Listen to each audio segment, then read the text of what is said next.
Hey class, welcome to week 5 of COMM 317.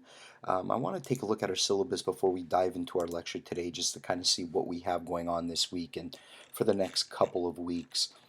So for this week, we are going to be reviewing Chapter 4, and you will also have a discussion form to complete. Please keep in mind that the discussion form main post is going to be due by Sunday, and then you will have to respond to 2 people in the discussion post as well, and that is going to be due by Wednesday of the end of the week. Next week, during week 6, we will review chapters 5 and 6, and you will have a quiz to complete. Please note, though, that the quiz is not going to be due until after our mid-semester break on October 16th, which you can see here, and it is right here. Week 8 begins 10/17, so the night before week 8 begins is when your quiz is due. So please do not forget to complete it. Even though you have your mid-semester break, try to complete it earlier than that. All right, let's go ahead and take a look for our information on what needs to be completed for this week. So during week 5, again, make sure to read chapter 4 and complete the discussion form assignment. Before we jump into our chapter review of chapter 4, there are some videos that are linked into the PowerPoint. And those videos, if you can't click on it from the PowerPoint, I also put them here. But we'll go over those one by one as well. But before we do dive into chapter 4, let's take a look at your discussion form. Now you can either click here where it says discussion form number 1, week 5, or you can even click up here on forms. So if you click on forms, you see it will take you to this landing page. And if you click on this link here as well, it will take you to the same landing page. It should take you here. Let's try that again. Yeah, there we go. It will take you to this landing page. Or actually, it takes you to the actual assignment that you need to complete. But if we go back one and we click on discussion forms, all the discussion forms will be listed here. The link in the lessons tab that I just clicked on before takes you to this link here. So if you click on this here, that's where it takes you from the lessons tab. So let's do that one more time. So once you click on this link, it will take you right to the actual discussion form. So if you go ahead and click on view full description, it's going to let you know what you need to do. So you're going to post a total of 3 times for this week's discussion. Please make sure to consider the feelings of others and be respectful when posting. If there's something you disagree with, please do so in a respectful manner and provide reasoning. You know, there's a zero tolerance for foul language, flaming, or putting others down in a negative way. Any sign of this will result in an automatic 0 for this assignment, and the post will be removed and reported. So you must complete the following. So you're going to have a main post, which is due by Sunday. You can post it after Sunday, but there will be a late point deduction. This post is worth 15 points, and then your 2 responses are worth 5 points each for a total of 25. So for your main post, please select one of the article links below. You only have to read one for your main discussion post. After reading one of the articles, discuss what you liked about the article and whether you agree or disagree with all or some of the points which were made. Please make sure to explain your answer in detail. This is your one main post you must complete. Your answer should be substantive in length, meaning you should provide details and reasoning in your answer. A minimum of 200 words is required for your main post. You can use reasoning, examples, or anything else you would like to be helpful in your answer. If you post after the main post deadline of Sunday, you will receive a late point deduction. So there are 3 article links here. Again, you only have to write about one of them.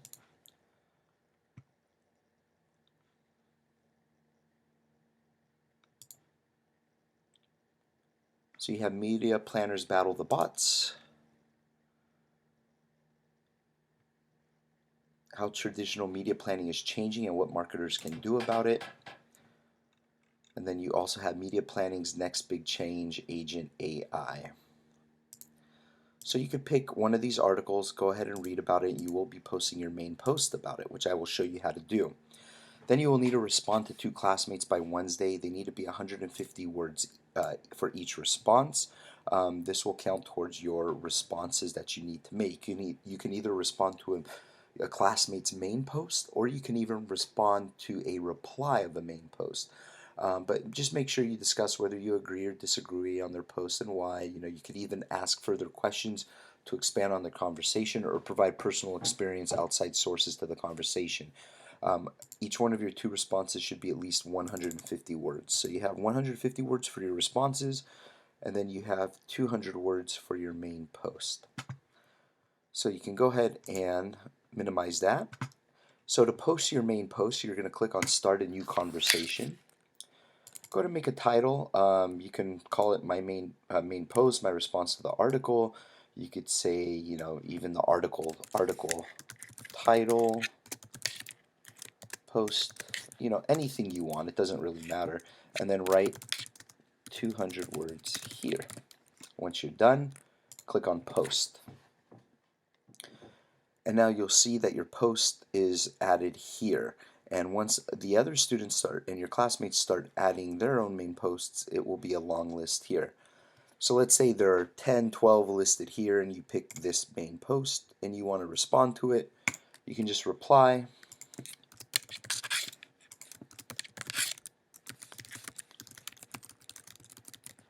So you'd put your respond post here with 150 words, click post, and then you will see that it is a reply here as well.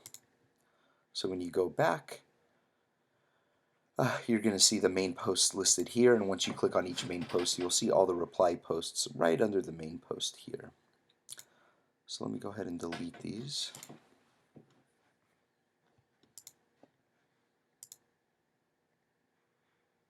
So again, to post your main post, click on Start a New Conversation. Alright, so let's go ahead and take a look at Chapter 4. And I want to let you know that I have supplemental links here. If you go through this PowerPoint, like for our first slide, this is an actual link, and if you have it maximized, you could click on it and it will take you to the actual video. Or, because when it's minimized like this, you can't click on it to take you to the video, it says Supplemental Video 1. That is listed here. So let's take a look at Chapter 4. And we're going to be talking about marketing-driven media plans. And when you are creating any kind of media plan that's going to be driven by marketing, there's things you need to look at. Hopefully you are familiar with a SWOT analysis. If not, to kind of give you a quick background, it stands for Strengths, Weaknesses, Opportunities, and Threats. It's a situational analysis of the product. And this video here will show you how to conduct a SWOT analysis. And what a SWOT analysis does is it lets an organization know where they stand with things that are running really well and where they need help on certain things. This way you could take a look at your strengths and your weaknesses. So go ahead and click on Supplemental Video 1 and go ahead and watch the video. It's only about a minute. If you manage a team, you should be using Monday.com. It's a platform to manage any team and how do you know? So you would go ahead and watch that video there. All right. So analysis of marketing objectives and strategies. So media plans, they must be consistent with the goals set for marketing. Usually whenever you're creating any kind of marketing plan, they're going to have some kind of goal on what it is that they're trying to do in their overall marketing and media plan. So the media plan must be consistent with what they are striving for. So you need to think about the 4 P's. What effect do they have? So you have product, price, place, and promotion. So what is the total size of the market? What methods? Has advertising been used in the past? And what are the sales goals? So here's a video, the supplemental video 2, which you could click on here. This is a video that talks about the 4 P's of product, price, promotion, and place. It will give you a quick background of what it means, just kind of give you an idea of what you need to know for these marketing plans. So go ahead and pause the video and watch this, go ahead and pause our lecture and watch this video here. All right, looking at competitive considerations, so media planner needs to know as much as possible about the marketing of competitive brands. Where is the competitor advertising? Is there somewhere they left out? Which media does the competition use? When you're able to see what your competitors do, it will kind of give you an idea of where you would need to kind of be in order to be successful. But you also want to keep in mind there are things you can do that maybe your competitors aren't doing that might let you be successful. Seeing where your competitors are advertising. What does it look like their target market? Who does it look like their target market is? These are things that are going to give you an idea of where to kind of go when you're building your media plan, and where you want to go when you are building this media plan.